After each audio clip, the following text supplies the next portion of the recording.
Olá, minha gente, Nelson Sartori com vocês em mais um programa Crônicas da Vida, falando com gente inteligente, só que hoje aqui vai ter uma inovação, que é o quê? Hoje, na verdade, eu vou fazer o nosso programa, só que não vai haver um convidado especificamente, até porque o conteúdo que eu quero trabalhar com vocês é um conteúdo voltado à minha área de atuação, que é a educação. E como eu fiz uma série de pesquisas em cima desse tipo de referência, eu gostaria de trazer para vocês um pouco da preocupação que existe hoje em dia com o que está acontecendo e quais são os rumos da educação diante disso tudo. Nós vimos uma transformação acontecendo dentro da educação, que nós podemos dizer que certamente aconteceu como se fosse um salto que nós daríamos daqui a 20 anos. Isso significa que, como já foi dito antes, aqui a gente já comenta disso daí bastante, a gente falou o seguinte, que nós somos obrigados a avançar e a correr no tempo e atingimos algumas expectativas tecnológicas que nós só atingiríamos daqui a 20 anos, segundo o comentário de alguns, a gente não sabe quanto disso daí é realmente mensurável, né? Mas o que nós sabemos é o seguinte, que nós tivemos que sair correndo para poder adaptar a nossa realidade às condições que nós estamos vendo a partir dessa condição de confinamento, da quarentena, que nem quarentena mais é, né? Mas que é um confinamento que a gente sabe que vai perdurar aí bastante tempo ainda. E que, por exemplo, falamos já sobre uma série de outras situações, mas vamos falar sobre educação. Por quê? Porque isso daí é algo que afeta a todos aqueles que estão estudando, que pretendem estudar e que têm os filhos na escola. E nós vimos ali, assim, um monte de meme, de conflito, falando sobre como os pais tiveram de enfrentar essa realidade, como os alunos tiveram de enfrentar essa realidade, como os professores tiveram de enfrentar essa realidade. Tá? Então, por que eu venho falar para vocês? Primeiramente, porque a minha experiência com o ensino à distância já vem de muitos anos. Tá? Falo assim, vocês podem ver, eu tenho um estúdio em que eu faço a gravação do nosso programa, que ao mesmo tempo é um estúdio de gravação de aulas em vídeo, que nós produzimos aqui, que além de transmitir ao vivo, eu também gravo para as escolas que contratam esse trabalho, principalmente escolas de concurso público, que é uma das áreas de maior atuação que eu tenho hoje em dia. Mas vejam só, essa é uma realidade bastante restrita a essa área, a esse ponto, o que não era de perspectiva imediata para os outros segmentos da educação, tanto nos ensinos fundamentais, ensino médio e até mesmo nas universidades. Por mais que as universidades já avançavam dentro desse campo, mas era uma área o quê? Paralela, e que se tornou o quê? Uma referência essencial, porque todos, de repente, tiveram de passar para o ensino à distância. Então, o que acontece? O que nós passamos a perceber? Quais são os problemas, as soluções e os conflitos que nós não só estamos enfrentando, mas que nós vamos ter de enfrentar, porque nós vamos passar a conviver com essa nova realidade. O ensino à distância é uma realidade que simplesmente passou a fazer parte da realidade de todos hoje em dia. Tá? Então, é preciso que haja investimento, sim, dos profissionais da educação em recursos de qualidade para a produção dessas aulas, dessa transmissão, até mesmo porque isso daí vai se tornar um fator de seleção. Né? Falou assim, eles vão perguntar para a gente, você tem recursos para a transmissão de uma aula caso seja necessário? Se você disser não tenho, o que vai acontecer? A escola nem sempre vai poder oferecer a você isso tudo dentro do seu ambiente, até mesmo porque nós sabemos que existem várias situações que podem ter a necessidade de o professor, a partir de agora, permanecer em casa para poder trabalhar a sua aula. Vai uma paralisação dos meios de transporte, qualquer outro tipo de ameaça viral, como nós estamos tendo, mesmo que seja menos intensa do que essa, é algo que as pessoas vão ter de se preparar. Nós temos condições climáticas que podem favorecer isso tudo, como, por exemplo, fortes chuvas, um alagamento, alguma coisa que dificulte a movimentação dentro das capitais, dentro das regiões, e que pode sugerir, sim, que a escola tome a iniciativa de convocar o professor e os alunos para que aquele dia a aula seja através do ensino à distância. Então, vejam só quais são as projeções do que nós temos ali pela frente. Tá? Então, é importante, vejam, aquilo que a gente ouve dentro dos aspectos pedagógicos, o professor se reinventando, ele buscando recursos agora. Esses recursos não são mais recursos únicos, exclusivamente em sala de aula. A gente sabe, como nós já falamos, faz parte de uma necessidade profissional que hoje o profissional de educação ele invista, sim, em uma internet com uma banda larga mínima para que a sua transmissão seja garantida, em equipamentos de iluminação, um espaço físico apropriado, já que a gente sabe que um professor não vai ter condições de sair buscando, num primeiro momento, espaços fora, ou seja, estúdios em que ele possa alugar, local, coisa parecida, a não ser que se construam cooperativas para isso, que ainda assim, em algumas situações, vai ter muita demanda e muita concorrência. Então, a gente sabe que isso daí vai ter de acontecer dentro da casa dos professores. Nós sabemos que existe, hoje em dia, a vantagem de você ter um celular de boa qualidade que permita que você faça essas transmissões. Nós sabemos também que as exigências começam cada vez a ficar maiores. Por quê? Porque é preciso ter um recurso visual ao mesmo tempo que você tem o auditivo. Então, enquanto o professor está se apresentando e está falando, ele vai precisar passar um slide, passar uma projeção, passar um texto, recursos que ele tinha em sala de aula que ele precisa agora disponibilizar através da internet e que exige, sim, uma certa versatilidade, tanto no treinamento, tá, do professor, quanto na aquisição desse tipo de recurso. Então, são realidades que não podem ser deixadas para o último momento, que as pessoas têm de começar a entender. Sabe, um dia nós tivemos de migrar de uma TV aberta para uma TV a cabo, porque a qualidade desapareceu, e uma série de outras coisas que impôs isso tudo. Hoje em dia, nós temos a realidade de uma comunicação intensa através dos smartphones ou então através da internet e que vai se potencializar. Né? Exemplo disso, vai falar de uma realidade que eu participei esses dias, de muitos amigos e outros professores e profissionais reclamando que há uma grande dificuldade em ter acesso a uma webcam de boa qualidade por causa da demanda. E, consequentemente, muita procura, os preços estouraram. Né? Os preços estouraram. Uma webcam que estava custando, antes da pandemia, 350, 400 reais, passou a quase R$1.000. Né? Então, são condições que nós estamos vendo acontecer ali muito intensamente. E tudo isso daí representa o quê? Tá? Esse investimento. A sobrevivência do profissional de educação.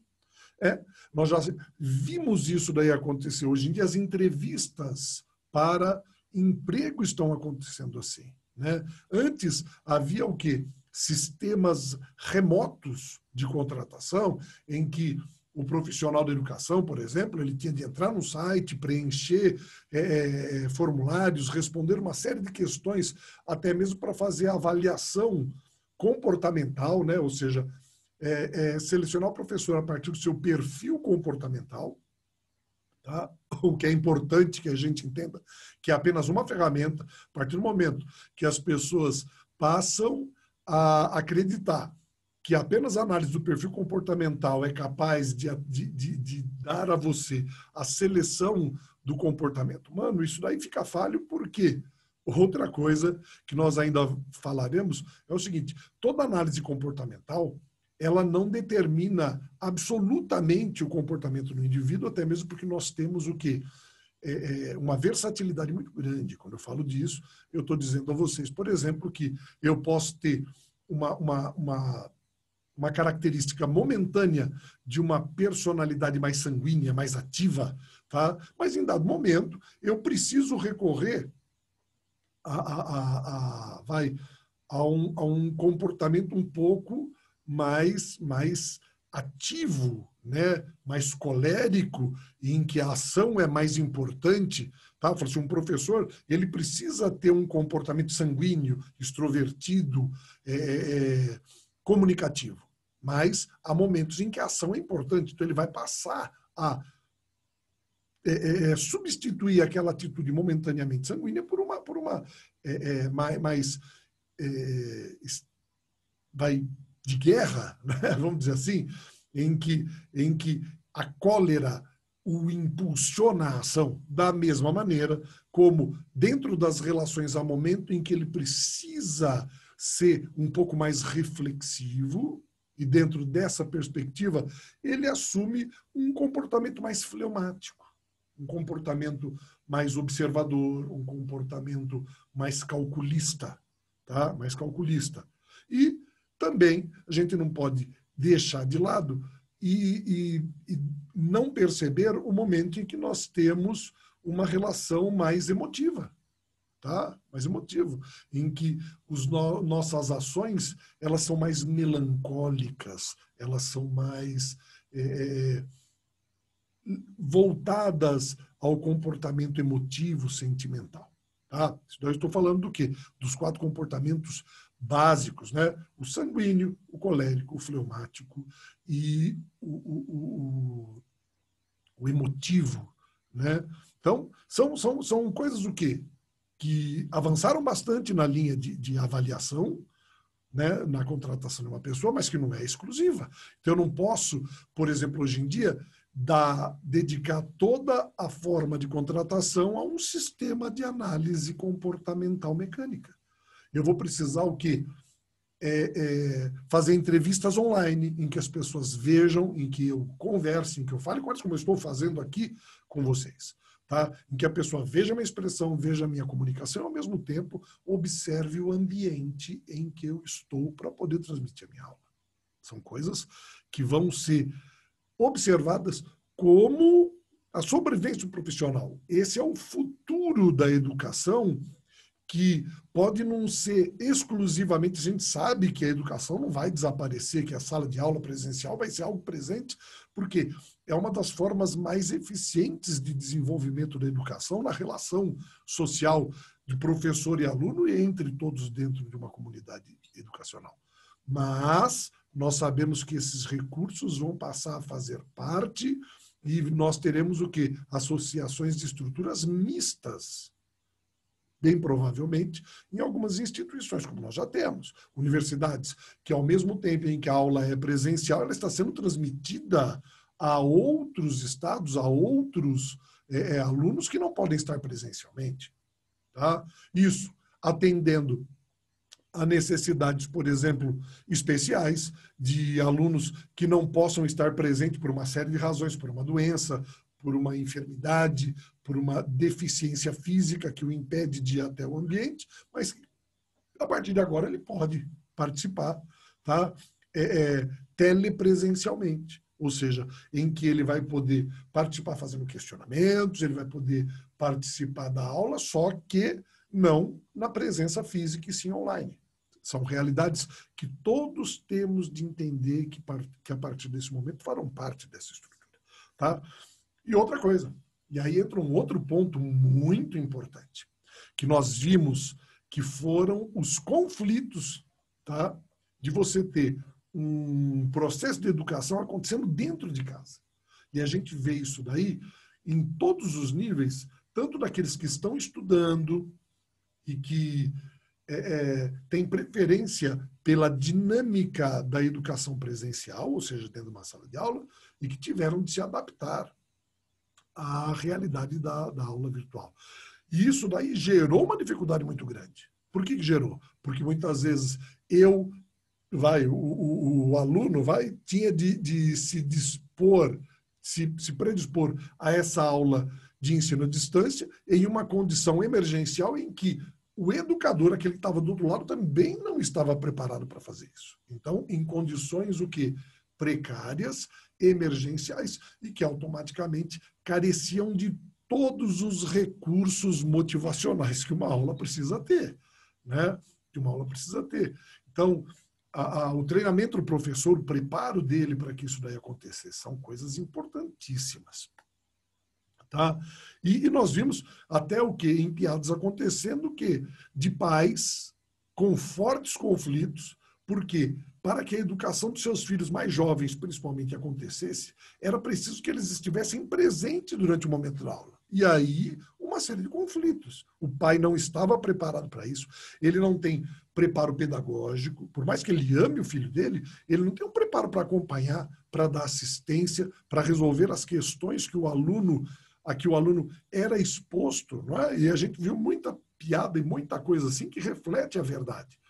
Quando eu tenho ali um aluno dedicado que sente uma relativa dificuldade e busca o amparo de alguém, muitas vezes ele vai atrás do pai e o pai não tem condições de oferecer para ele aquela proposição.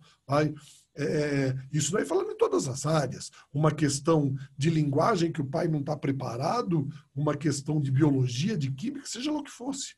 Tá? Em que esse aluno, ao mesmo tempo que ele tinha de criar uma versatilidade de pesquisa, aqueles que eram mais jovens precisavam do amparo dos pais. E a gente viu muitos pais ali estressados dentro dessa condição.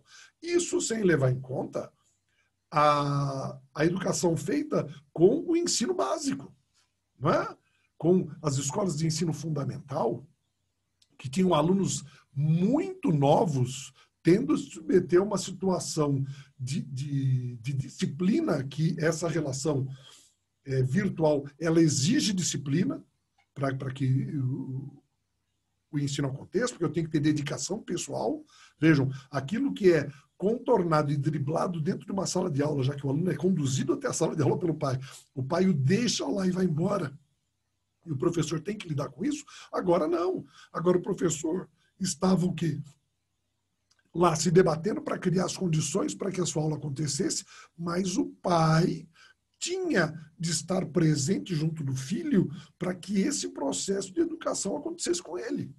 E aí, uma série o quê? Tempo, que os pais tinham de dedicar, tá? Ainda estão tendo de dedicar, atenção, estrutura, tá? As mesmas dificuldades que muitas vezes o profissional teve de enfrentar dentro de um trabalho home office, tá? Ou seja, trabalhando dentro de casa, a criança teve de enfrentar e o pai teve de suprir essas dificuldades, e muitos não tiveram como fazer isso.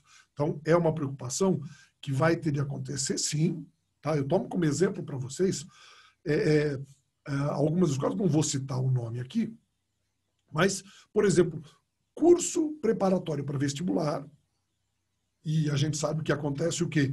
Os vestibulares estão aí no final do ano, preparatório para o Enem, os alunos têm de se preparar, as escolas preparatórias, né, os cursos preparatórios para pré-vestibular e Enem não puderam parar, e alguns até o quê? Inovaram com a seguinte perspectiva, de adotar definitivamente um sistema de educação à distância, até mesmo havendo a possibilidade de um retorno ainda esse ano, que nós sabemos que não vai acontecer. Toda especulação a respeito disso daí na verdade, fantasiosa, tá? Porque nada vai acontecer enquanto nós não tivermos uma vacina eficiente, tá? E volto a dizer a vocês, tá?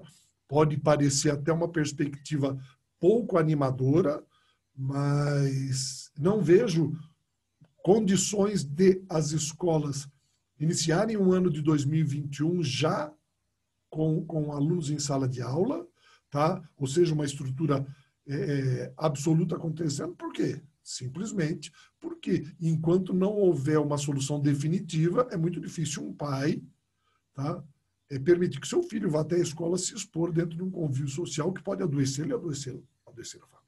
Tá? É algo muito sério isso tudo. Então, são realidades que a educação tem de pensar. Ela está buscando solução para isso, mas, ao mesmo tempo, é uma coisa muito rápida que isso tudo tem que acontecer. E que nós sabemos que, principalmente dentro das relações do ensino público, isso vai ser muito difícil, vai ser muito difícil. Tá? Muito difícil. E nós não podemos simplesmente abandoná-los. Né? Não pode, gente, não pode abandonar. Quando eu falo dessa realidade que eu disse aqui para vocês, estou falando de uma realidade que, na maioria das vezes, é aquela realidade que atende às escolas do sistema privado de ensino. Tá? Sistema privado de ensino. Eu não estou falando do quê? De alunos que não têm, sabe, o aluno da escola pública que não tem acesso a uma rede de internet satisfatória, que ele não tem um dispositivo apropriado para assistir essa aula. Eu vi campanhas acontecendo aí na periferia aqui do ABC, na tentativa de resgatar e recolher o que? Aparelhos celulares obsoletos, que a pessoa às vezes trocou dele para o mais novo, tinha o seu em casa, para poder doar esse aparelho para que aqueles jovens pudessem assistir a aula. Tá? E mesmo assim, as grandes dificuldades de ter acesso à internet, porque esse jovem não tinha dinheiro para pagar um 3G, um 4G, né? Ou seja, uma banda larga dentro do seu próprio telefone, tendo de recorrer a uma estrutura. Então vejam todas as dificuldades que a educação está tendo de enfrentar agora, muito mais sérias do que já enfrentou, tá? Para os nossos alunos, mas que não podem ser abandonadas, têm que ser resolvidas. Tem que ser resolvidas. E provavelmente nós temos de enfrentar uma situação séria. Séria em que sentido? Em entender que esses alunos precisarão ter uma reposição de conteúdo com reforço para que eles possam seguir a sua vida acadêmica. Tá? Aí significa o que? Repetir de ano? Não. Aí significa o quê? Gerar um projeto que compreenda que esses alunos precisarão ter uma extensão do ano letivo de 2020. Nem que seja para que o ano de 2021 comporte os 2 anos, 2020 e 2021, tá? Com um conteúdo trabalhado essencialmente para que ele possa prosseguir. Tá? Eliminando alguns conteúdos que não sejam essenciais nesse momento, os professores terão de se planejar, tá? Para buscar o elemento essencial. E, obviamente, nós teremos de ver as universidades se adaptando a essa realidade, tá? Ou seja, cobrando um conteúdo que seja comum a todos os alunos e não exclusivamente daqueles da rede privada que podem ter acesso. Então, vejam, são muitas questões que atingem a todos nesse momento, que não pode ser deixado de lado, que não pode ficar assim, a sorte de nós esperarmos o que vai acontecer. Por quê? Porque existem outros aspectos. Prestem atenção. Como é que vai ficar, por exemplo, aquele aluno que está se formando hoje em dia? Né? É o aluno que está se formando. Ele está se formando, vai chegar no final do ano, ele vai receber o diploma dele, só que ele não tem preparo para isso. Então, que significa o quê? Que ele não vai se formar esse ano. Ele vai ter de passar o ano que vem também. Ah, mas isso vai tirar um ano da vida dele. Eu falei, E os planos que ele tinha, ele vai ter de adiar. E a estrutura vai ter que entender isso tudo. Por quê? Porque imagine, não só falando dentro do ensino médio, mas imagine dentro de uma universidade.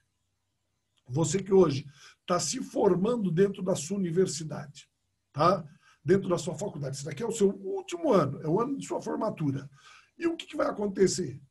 Quem são os alunos formandos em 2020? São os alunos que não tiveram aula em 2020. Não é isso? Então, vejam, isso pode se tornar um referencial na contratação, na classificação desse profissional que sai da universidade hoje. Então, a gente tem que entender que os profissionais que estão nessa condição, que os alunos que estão nessa possibilidade, nessa estrutura, têm de se preparar para recompor o conteúdo. Nem que seja o quê? Para ter um certificado de recomposição em que ele vai ter de prestar uma prova, tá? Em que, logicamente, vai ser dado a ele condições para isso, para que ele preste uma prova, para que ele não seja representado por isso. E nós temos uma série de condições. Né? Nós temos aqui uma geração, né? Uma geração de estudantes que estão sofrendo esse tipo de problema, porque aqueles que estão iniciando numa faculdade e que sabem que muitas vezes o primeiro ano é um ano de escolha, um ano de avaliação e de análise, que simplesmente perderam esse ano. E sabemos que existem faculdades que não aceitam que o aluno suspenda a sua matrícula, tá? Que os alunos suspendam, só tranque a matrícula, como a gente diz, tá? Para poder retomar o ano que vem, tá? Ele vai ter de fazer o quê? Cancelar a matrícula, perder todo o investimento que ele fez, tá? Perder todo o investimento que ele fez, porque eu tenho caso na família de jovens que entraram na faculdade no início desse ano, não conseguiram sequer o quê? conhecer os colegas de uma sala de aula, passaram a estudar online e que, com todas as dificuldades, acabaram se desmotivando aquele curso, tá? E que, como não puderam trancar a matrícula, suspender, acabaram desistindo. E nós sabemos que essa é uma dificuldade que não foi imposta pelas universidades.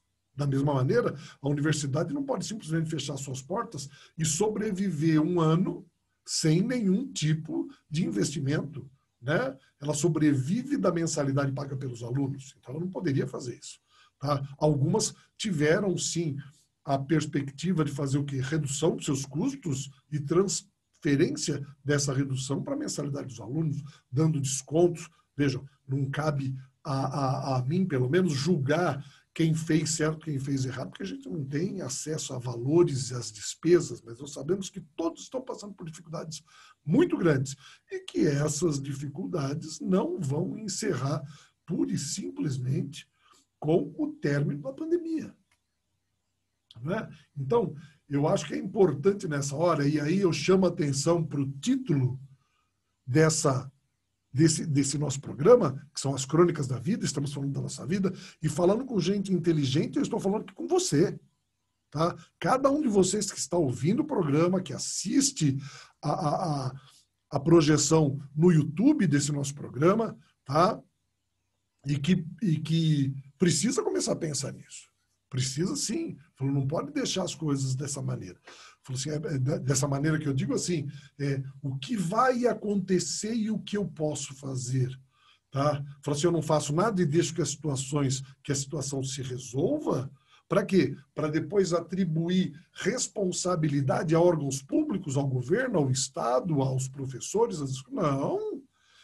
Veja, nós estamos num sistema, numa realidade do momento em que todos precisam o quê? Se posicionar e buscar uma solução. O momento é de conquista de solução. Nós temos de buscar solução para os problemas. E isso é algo que não virá com facilidade para ninguém. Tá? Da mesma maneira como cada um de nós tem de buscar a realidade, ou buscar solução para os seus problemas imediatos, nós temos de começar a pensar coletivamente na solução dos problemas de amanhã. Tá? Solução dos problemas de amanhã. Eu trouxe aqui para vocês uma lista de pontos relativos à educação. A educação, tá?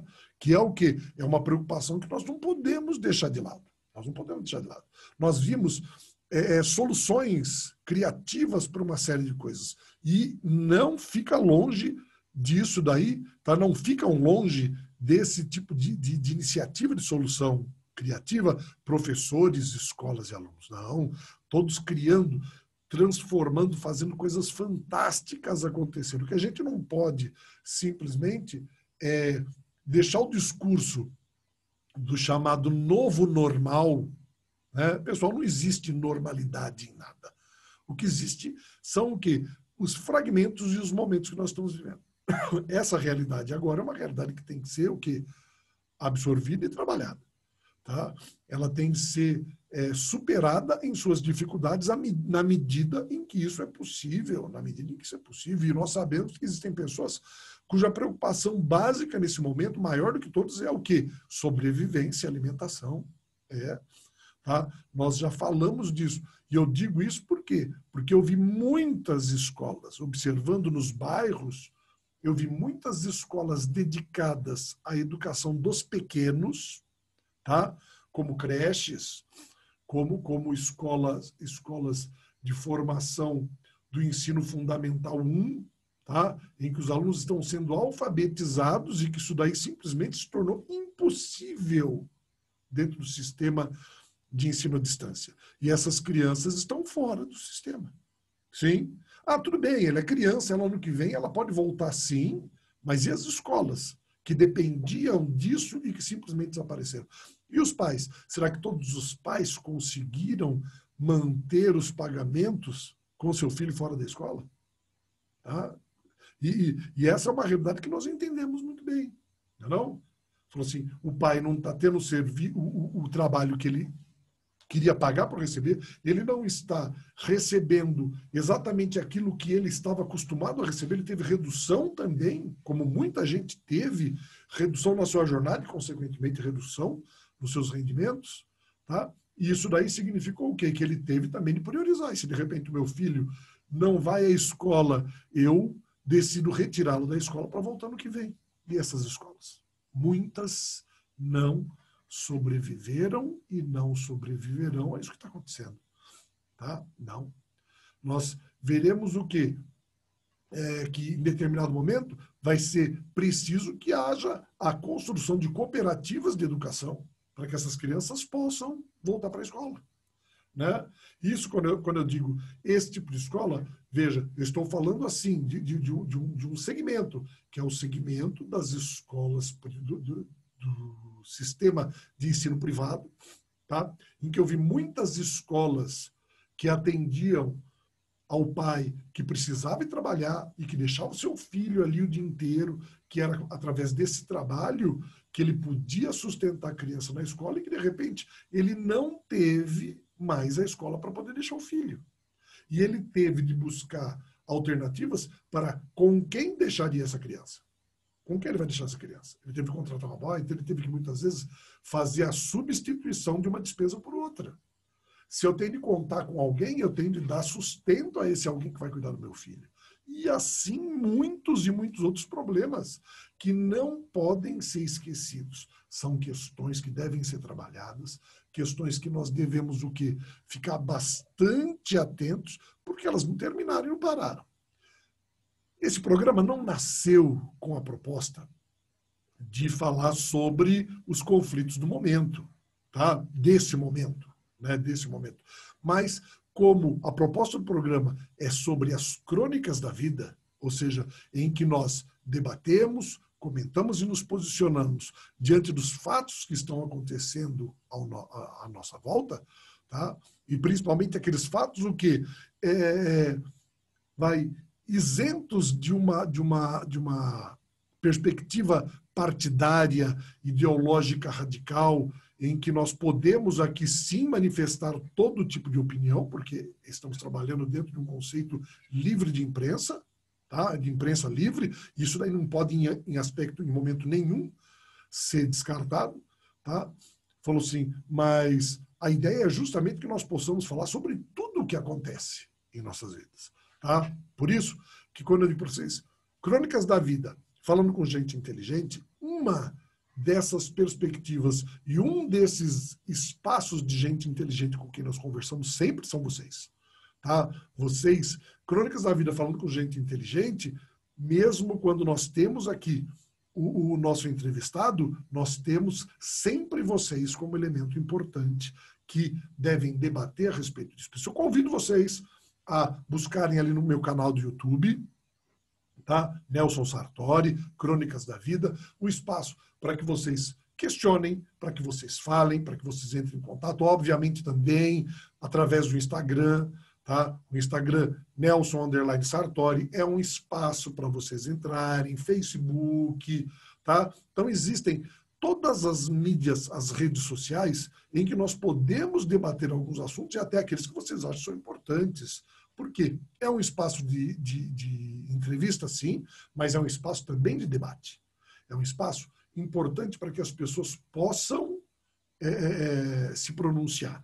Como o nosso programa é um programa gravado, não é ao vivo, tá? Até porque a nossa rádio, a rádio que nós trabalhamos, que é paralela aqui, que é a ABC News, ela é uma rádio online, tá? Que todos podem ter acesso. Essa é a grandeza dessa iniciativa. Tá? A grandeza dessa iniciativa. Falou assim, só que não existe a possibilidade de um contato direto. Então, você tem que trabalhar através das redes sociais para poder entrar em contato com a gente. Então, convido todos vocês a assistirem sempre o programa pela Rádio ABC News, que sempre acontece às quartas-feiras, às 18h30, tá? E aos sábados, às 10 horas da manhã. E também, né, aqueles que estão ouvindo a rádio, que possam assistir os programas, né, porque eles ficam lá no canal do YouTube Nelson Sartori, Crônicas da Vida. Então, vamos até lá, entre em contato, fale com a gente, vai seguir o canal do YouTube, né? Obviamente, vai lá, curte o canal, segue, dá o joinha ali, aperta lá o sininho para você saber que sempre vai haver, semanalmente, um programa novo para você poder ver, poder participar e até mesmo espaço para você sugerir temas para a gente poder discutir. Os temas não faltam, né? Nós sabemos muito bem disso, mas às vezes o anseio das pessoas é o que a gente pode atender. Grande abraço, então, a todos vocês. Encerramos aqui mais um programa e espero vocês todos no nosso canal, tanto no YouTube quanto na ABC News. Grande abraço a vocês e até mais.